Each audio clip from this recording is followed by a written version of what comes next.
할렐루야. 예, 건강하시네요. 한 주간 평안하셨습니까?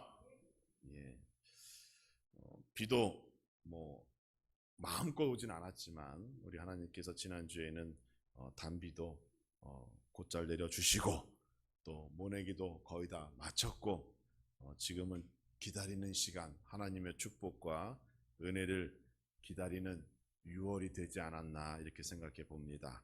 6월 한 달 동안 우리 하나님께서 여러분들에게 또 가정에 특별한 은혜와 사랑을 준비해 주셨을 줄 믿습니다. 예, 맡기시고 항상 만족의 기쁨으로 살아가는 우리 모든 성도 되기를 주님의 이름으로 축원합니다. 오늘도 옆에 있는 분들 또 앞뒤로 인사하실 때 오늘도 성령 충만한 성도의 삶이 됩시다. 인사해 보겠습니다. 시작. 오늘도 성령 충만한 성도의 삶이 됩시다. 예, 감사합니다. 6월은 호국 보훈의 달이라고 하지요. 호국, 국가를 지키고 보호한다라는 뜻이고, 보훈, 그러한 일들을 하신 분들에게 보답한다라는 뜻을 가지고 있습니다. 요즘 세계 정세를 보면 국민으로서 국가의 안녕을 염려하는 것이 결코 헛된 것이 아니죠. 우리는 더욱더 이 대한민국이 안정되어지고 또 성장하고 또 하나님의 뜻이 이루어지는 복된 나라가 될 수 있도록 기도해야 될 줄 믿습니다. 하나님께서 대한민국을 지켜주시고 사랑해 주시고 날마다 교회와 성도를 통하여 성장과 변화의 역사를 경험케 하신다는 것 얼마나 감사한지 모릅니다. 무엇보다 국가를 위하여 수고하시는 분들에게 우리는 항상 감사의 마음을 가져야 할 것 같습니다. 혹 식당에서 그런 제복을 입은 분들, 경찰관이나 소방관이나 그런 분들을 만나면 여러분, 제가 함라중앙교회 장로입니다, 권사입니다, 집사입니다 하면서 밥도 좀 한 끼 사주시고 말이죠. 그러면 그분들이 얼마나 감사의 마음을 갖겠어요. 그렇죠? 저는 항상 그렇게 하려고 노력을 하는데 이 코로나 때문에 식당을 잘 못 가니까 이 만남이 잘 안 이루어지고 있어요. 여러분, 혹시 밖에서 직장에서 식사하실 때라도 그런 만남이 있으면 그렇게 사랑을 베푸시고 또 교회도 홍보하시고 자랑하시고 그렇게 살아가는 성도 되기를 주님의 이름으로 축복합니다. 또 6월은 성령 강림의 달이에요. 그래서 오늘이 오순절 후 첫 번째 주일 이렇게 교회력에 기록되어져 있습니다. 예수님께서 부활하시고 며칠 동안 지상에서 활동하셨는가 하면 40일 동안 지상에서 활동하시며 제자들 만나시고 그들을 격려하시고 그들에게 능력 주시고 새로운 삶을 살아갈 수 있도록 그들과 함께 하셨어요. 그리고 어떻게 하셨어요? 그리고 승천하셨어요. 제자들이 그 광경을 다 보고 있고 그리고 승천하신 후 열흘이 되는 날 오순절이죠. 그날 오순절에 성령의 역사가 나타나게 됩니다. 계산해 보면 부활하시고 50일째 되는 날 성령의 역사가 이 땅에 나타난 것이고 그 성령의 역사로 말미암아 교회가 탄생하게 된 거예요. 신학자들은 인간의 역사를 성경시대에 맞춰서 구분하기도 합니다. 구약은 구약시대라고 부르고 신약은 신약시대라고 부르죠. 그리고 성령 이후, 성령님이 강림하신 그 오순절 이후는 교회시대 또는 성령시대 이렇게 부르기도 합니다. 그리고 장차 주님이 이 땅에 오실 때 천년 왕국의 시대가 또한 준비되어져 있습니다. 교회 시대는 성령 시대는 삼위일체 가운데 세 번째 격을 윗격이신 성령님께서 다스리시는 시대입니다. 오순절 성령의 강력한 역사와 임재로 말미암아 교회가 탄생하게 되었기 때문에 우리는 지금 성령의 인도와 성령의 지배, 성령의 보호를 받으며 이만큼 성장하고 또 발전해 온 것이죠. 교회 시대는 곧 성령 시대이고 성령은 교회를 다스리시기 때문에 우리 모두는 지금 그 성령 시대에 살아가는 그러한 성도의 신분으로 살아가고 있습니다. 여러분, 여기에서 궁금한 점 우리가 발견하지요. 구약 시대에는 하나님께서 하나님의 사람을 세우셔서 그들을 중심으로 역사를 이끌어 가셨어요. 신약 시대에는 예수님께서 사도들, 예수님의 제자들을 세우시고 그들을 통하여 역사를 이끌어 가셨어요. 그러면 성령 시대는 하나님께서 누구를 부르시고 누구를 통하여 그 역사를 이끌어 가실까요? 여기에 궁금증이 있습니다.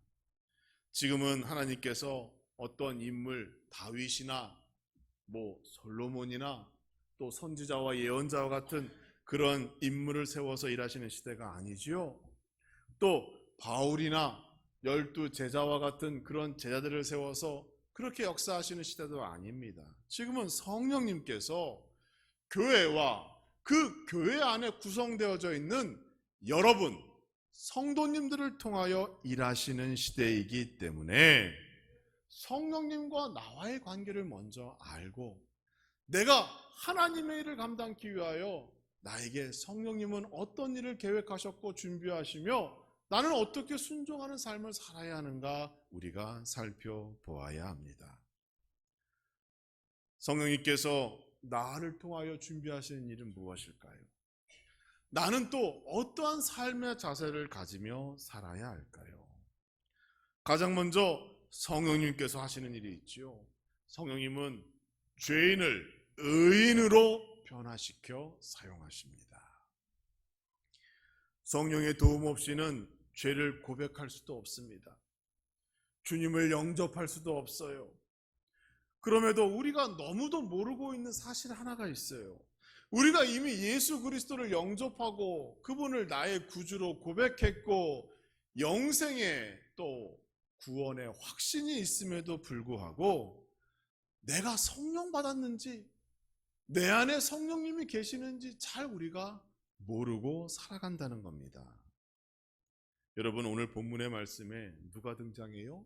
니고데모라고 하는 한 청년이 등장합니다. 본문에서는 그를 바리새인이고 유대인의 지도자라고 설명하고 있습니다. 그는 다른 사람들의 눈을 의식하여 한밤중에 예수님을 찾아왔습니다. 예수님을 부를 때 그는 랍비라고 하는 호칭을 사용했죠.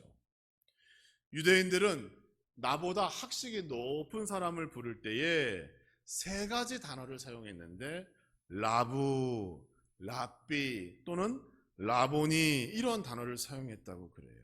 여기서 랍비라고 하는 뜻은 나의 선생님이라고 하는 그러한 높은 존칭이에요.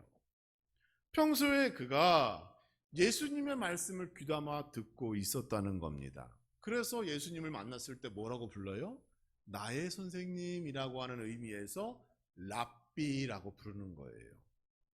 예수님 말씀에 감동을 받았어요. 그래서 궁금한 게 하나 있는데 한밤중에 조용히 예수님을 찾아왔습니다. 그가 바리새인이었고 또 유대인들의 지도자였기 때문에 예수님을 찾아온다는 것 큰 용기가 필요했습니다.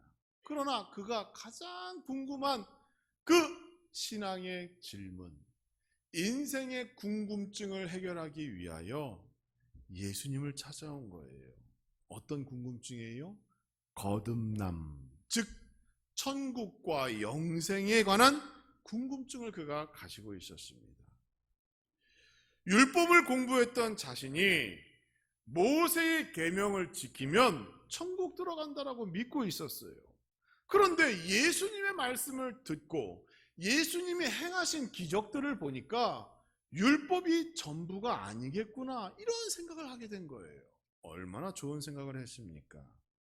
그러한 궁금증을 예수님께서 아시고 그 마음을 아사 오늘 본문에서 말한 것 같이 물과 성령으로 거듭나지 않으면 하나님 나라에 볼 수도 없고 하나님 나라를 들어갈 수 없다라고 말씀하셨어요.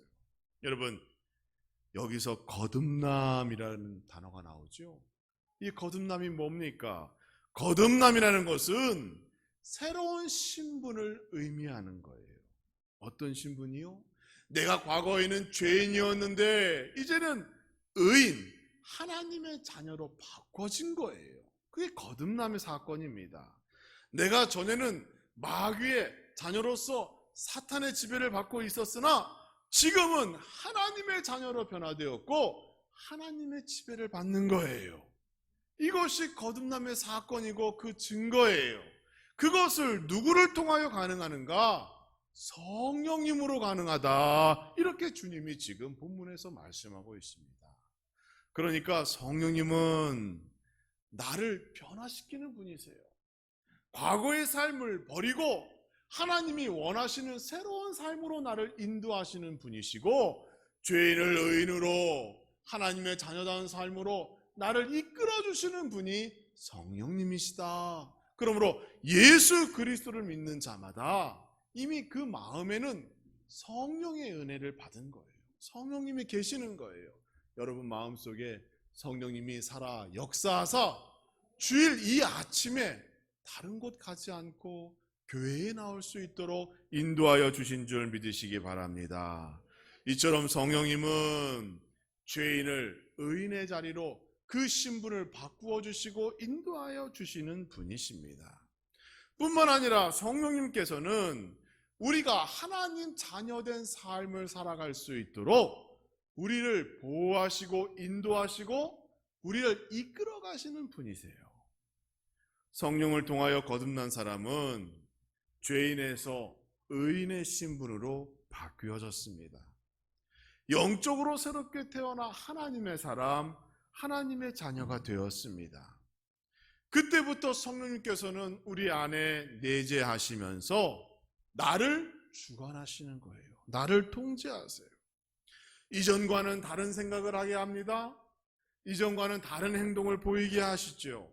내가 더 하나님 말씀에 가까이 가고 말씀에 순종하고 그 말씀 안에 거하며 더불어 그 말씀의 결과로 약속된 축복까지 받을 수 있도록 나를 이끌어 주시고 나를 붙잡아 주시는 분이 바로 성령님 되십니다. 제가 성경을 읽으면 읽을수록 분명해지는 사실 한 가지가 있어요. 여러분께 제가 항상 말씀드려요. 하나님의 축복을 받는 것보다 더 중요한 게 뭡니까? 그 축복을 기억하며 감사하는 것, 그리고 그 축복을 유지하는 것이 더 소중하다라고 제가 말씀드렸어요. 여러분, 아브라함과 롯 아시죠? 함께 하나님 말씀에 순종하여 고향 땅을 떠났습니다. 하나님께서 지시한 땅으로 향했습니다. 거기까지는 잘한 거예요. 그러나 조카 롯은 중간에 하나님의 축복을 상실하였다는 거예요. 이스라엘의 초대왕 사울도 사람들의 지지를 받아서 하나님의 축복 가운데 이스라엘의 첫 번째 왕의 자리에 올랐으나 그 축복을 그가 중간에 어떻게 했어요? 잃어버리고 말았어요. 그 가문이 몰락했어요. 하나님의 법에서 떠났기 때문에 그의 인생은 비참한 결과를 맞이했다는 것 여러분 기억하실 겁니다. 예수님의 제자 유다는 또 어때요? 예수님의 12사도로 복된 자리에 앉았었어요. 그러나 그의 인생은 스스로 자살함으로써 그 자리를 유지할 수가 없었다는 겁니다. 성경을 보면 처음에는 하나님의 복을 받았던 사람들이 그 복을 유지하지 못한 채 몰락의 길, 사망의 길로 들어서고 실패하고 절망 속에 빠진 그 인생을 우리가 발견할 수가 있습니다. 여러분, 하나님의 자녀가 되었다는 것, 성령님의 도움으로 나의 신분이 바뀌었다는 것 얼마나 감사합니까? 더 중요한 사실, 거기에서 멈춰지면 안 되고 그것이 잘 유지되고 성장하고 열매를 맺을 수 있도록 항상 성령님과 동행하기 위하여 내가 성령 충만한 삶을 살아야 한다는 것 우리가 기억해야 합니다. 성령의 도우심으로 우리가 예수님을 만나게 되었을 때 그때부터 우리는 영적 전쟁에 돌입하게 됩니다. 우리는 계속 육신의 일과 하나님의 일 사이에서 갈등하고 고민하게 됩니다. 예수님 믿는 사람도 완전한 성결의 은혜를 경험하기 전까지는 이러한 갈등 속에서 살아가요. 그래서 예수 잘 믿던 사람들도 어느 순간 실족할 수 있고 어느 순간 잘못할 수 있어요. 이럴 때 성령님께서 내 안에서 역사하시며 우리가 육신의 일에는 관심 갖지 아니하고 육신의 일에는 양보하고 하나님의 일에 더 많은 관심 갖고 하나님의 일에 집중할 수 있도록 도우시는 분이 성령님 되시는 거예요. 그러니까 우리는 매일 영적 전쟁 속에서 내가 하나님의 일에 관심 갖고 하나님의 일을 이룰 수 있도록 그리고 승리하는 인생을 살아갈 수 있도록 성령님의 인도에 순종하는 삶을 살아야 할 책임이 우리 안에 있는 겁니다. 예수님의 제자들의 모습 보시기 바랍니다. 그들은 겉으로는 하나님의 아들, 겉으로는 예수님의 제자였어요. 그러나 그들이 성령님을 경험하기 전까지는 어때요? 여전히 세상의 권력과 명예에 관심이 있었잖아요. 서로 그것 때문에 싸우기도 했잖아요. 그들의 삶을 보니 하나님의 자녀된 증거를 찾기 힘들었다는 거예요. 그러나 부활하신 예수님께서 그들을 하나하나 찾아가 만나시고 그들에게 성령을 약속하시고 그들이 오순절날 성령의 능력을 직접 경험하게 되자 그들의 말에는 힘이 있고 그들이 하고자 하는 모든 일들이 형통케 되어지며 놀라운 기적의 역사가 그들의 삶 속에서 나타났다는 거예요. 그리고 교회가 시작되었다는 거예요. 뭡니까? 성령님이 그들을 더욱더 강력하게 붙잡고 하나님의 자녀의 삶으로 인도시켜 주셨고 그들을 보호하시고 그들을 축복하사 그들이 능력 있는 하나님의 사람 예수님의 잠자로 변화되게 되었다는 사실입니다. 사랑하는 성도 여러분, 예수님 믿는다는 것 잘하신 거예요. 그러나 거기에 멈춰지면 안 됩니다. 예수님 믿으시고 예수님 믿는 하나님의 자녀로서 이제는 합당한 삶을 살아가며 하나님께서 나에게 원하시는 그 계획이 무엇이고 뜻이 무엇인지를 분별하며 거기에 순종하며 살아가는 능력의 그리스도인들 성도 모두가 되어지기를 주님의 이름으로 축원합니다. 또한 성령님께서는 우리들에게 특별한 은혜, 은사를 주십니다. 하나님께서는 시대마다 하나님의 일꾼을 부르시고 하나님의 뜻과 계획을 그들을 통하여 실행하셨습니다.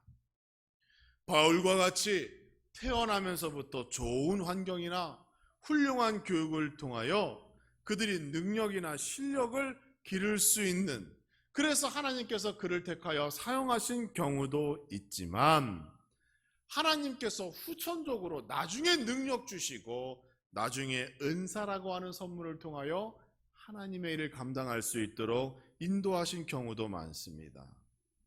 은사가 무엇인가요? 은사는 교회의 덕을 위하여 하나님께서 주시는 신성한 하나님의 능력이 됩니다. 은사는 자신의 유익이 아니라 하나님의 영광과 교회의 유익을 위하여 사용되어지고 봉사되어지는 거예요. 따라서 우리는 성령의 은사가 무엇인지 먼저 구분할 필요가 있는 것이죠. 성령의 은사는 여러분 특별한 기적의 능력, 신비한 능력을 의미하는 것이 아닙니다. 오늘 본문을 보면 니고데모가 내가 주님을 만나야겠다라고 했던 그 결정적 계기가 언급되어져 있어요. 무엇인가 하면 예수님이 행하신 기적을 보니 이것은 사람의 힘으로 한 것이 아니라 하나님의 도우심으로 한 것이라고 그가 거기서 발견했어요. 그래서 내가 예수님을 만나야겠다라고 하는 그러한 동기를 얻게 된 거예요. 여러분, 사람은 그렇습니다. 은사, 무슨 확신의 경험의 열매, 이런 것들을, 신비한 것들을 생각하다 보면 니고데모와 같이 그런 기적의 역사만 바라볼 때가 많아요. 그래서 우리도 은사 그러면 무슨 병고침의 은사, 이런 거창한 것을 생각할 때가 많다는 것이죠. 그런데 성경을 보니까 그렇지 않아요. 성령의 은사는 개인이 가지고 있는 재능, 능력, 지식, 연령, 성별, 환경 등등에 따라 하나님께서 각기 다르게 주신다는 거예요. 그러나 중요한 것은 이 모든 은사의 목적은 교회의 덕을 위하여 하나님께 영광을 돌리기 위하여 사용되어지는 것이지, 개인의 인기나 개인의 명예나 권력을 유지하기 위하여 은사를 주시는 것이 아니라는 겁니다. 우리에게 은사를 주신다는 이유는 교회의 덕을 세우고 그것을 통하여 전도하고 선교하기 위함이라는 사실 기억하시기 바랍니다. 또 많은 분들이 헷갈려하는 부분이 있어요. 성령의 은사가 모든 그리스도인들에게 다 주어진다고 생각하고 그 은사를 꼭 받아야만 된다라는 생각을 한다는 거예요. 그렇지 않아요, 여러분. 은사는 하나님의 선물이라고 했잖아요. 여러분, 선물이 모든 사람에게 동일하게 주어지면 그건 선물이 아니잖아요. 그렇죠? 여러분께서 가정에서 식사하실 때마다 눈앞에 차려진 그 음식들을 보면서 이것은 아내가, 엄마가 나에게 주는 선물이다, 이렇게 생각하는 분 있지 않을 거예요. 선물은 특별한 거잖아요. 그렇죠? 받을 때도 있고 받지 못할 때도 있어요. 마찬가지로 은사는 하나님께서 어떠한 뜻을 먼저 세우시고 그 사람을 택하신 후에 그에게 주시는 특별한 선물인 거예요. 그래서 내가 은사를 못 받았다고 해서 그것을 괴로워할 이유가 없습니다. 내가 은사가 없다고 해서 그것 때문에 힘들어할 이유가 없는 겁니다. 왜냐하면 로마서 5장 15절 말씀을 보면 이러한 말씀이 기록되어져 있어요. 이 은사는 그 범죄와 같지 아니하니 곧 한 사람의 범죄를 인하여 많은 사람이 죽었은즉 더욱 하나님의 은혜와 또한 사람 예수 그리스도의 은혜로 말미암은 선물은 많은 사람에게 넘쳤느니라, 이렇게 말하고 있어요. 이게 무슨 말인가 하면 우리에게 주신 가장 큰 선물, 은사가 바로 예수 그리스도인 것이고, 예수 그리스도를 통하여 내가 구원받았고 영생의 확신을 얻는 것, 그것이 우리 하나님께서 주신 가장 큰 선물이며 은사라는 것을 로마서에서 말씀하고 있는 겁니다. 그러므로 여러분, 나에게 어떠한 특별한 능력이 있고 특별한 어떤 기술과 재능이 있어서 그것만 은사라고 생각하여 그것이 없다고 낙심할 이유가 없는 겁니다. 이미 예수 그리스도를 통한 그 믿음, 그것이 은사로 확증되었기 때문에 이미 내가 예수 그리스도를 믿는다는 것, 그 믿음을 갖고 있는 모든 성도는 이미 하나님으로부터 선물, 은사를 받은 것으로 믿고, 여기에 바울의 권명처럼 고린도전서 12장 31절의 말씀처럼 너희는 더욱 큰 은사를 사모하라, 내가 또한 가장 좋은 길을 너희에게 보이시리라 말씀하신 것처럼 그 믿음 위에 더 은사를 더하여 더 큰 은사를 사모하며 사는 것이 우리 성도의 모습인 것이지, 낙심하거나 근심하거나 나에게는 왜 그러한 능력이 없을까, 나에게는 왜 그러한 것들이 없을까 고민할 필요가 없다는 겁니다. 사랑하는 성도 여러분, 우리 안에 있는 믿음, 이것이 우리에게 주신 가장 큰 은사요 선물이요 성령의 나와 함께 하신다는 증거가 됨을 기억하시기 바랍니다.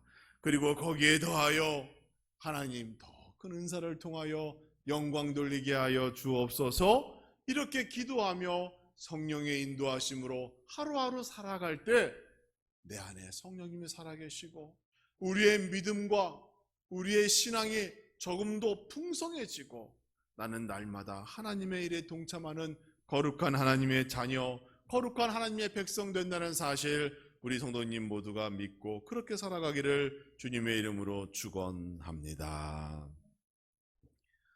고린도전서 12장을 보면 사랑이라고 하는 주제로 바울이 말씀하고 있습니다. 거기에서 바울은 말합니다. 사랑이 없으면 그 어떤 것도 다 무익하다라고 말하고 있죠. 나에게 어떠한 능력이 있고 어떠한 재능과 어떠한 기술이 있다 할지라도 내가 교회 안에서 교회 밖에서 사랑의 마음으로 그것을 베풀지 못한다면 그것은 아무 유익이 없다라고 사도 바울은 말하고 있습니다. 무엇을 의미합니까? 성령님께서는 우리에게 사랑의 은사를 받기를 지금 원하시고 계신다는 사실입니다. 하나님을 사랑하는 것 같이 형제와 이웃을 사랑할 수 있는 그 사랑의 마음, 그 사랑의 은사를 통하여 교회에 더 큰 덕을 세우고 전도와 선교의 문이 활짝 열릴 수 있도록 사랑하는 데에 더욱 힘쓸 수 있는 교회와 성도가 되어야 한다고 사도 바울은 고린도전서 12장에서 말하고 있습니다. 니고데모가 고민하고 있었던 것, 사람이 어떻게 다시 거듭날 수 있습니까? 예수님께서 물과 성령으로 거듭날 수 있다라고 말씀하셨을 때 그 거듭남의 열매가 곧 사랑이라고 하는 사실 여러분 기억하시기 바랍니다. 성령 강림의 역사, 성령 강림의 증거가 바로 내 안에 예수 그리스도의 사랑이 있는가? 예수 그리스도와 같이 자신의 삶을 다 드려도 하나님을 사랑하고 이웃을 사랑할 수 있는 마음과 마음의 준비가 있는가? 그것이 곧 성령의 열매요 증거임을 기억하시고 이 6월 한 달 동안 성령 충만한 삶, 더욱더 사랑하는 삶, 그리하여 하나님의 자녀다운 복된 삶을 살아가시는 우리 함라중앙교회 모든 성도와 가정되어지기를 주님의 이름으로 축원합니다.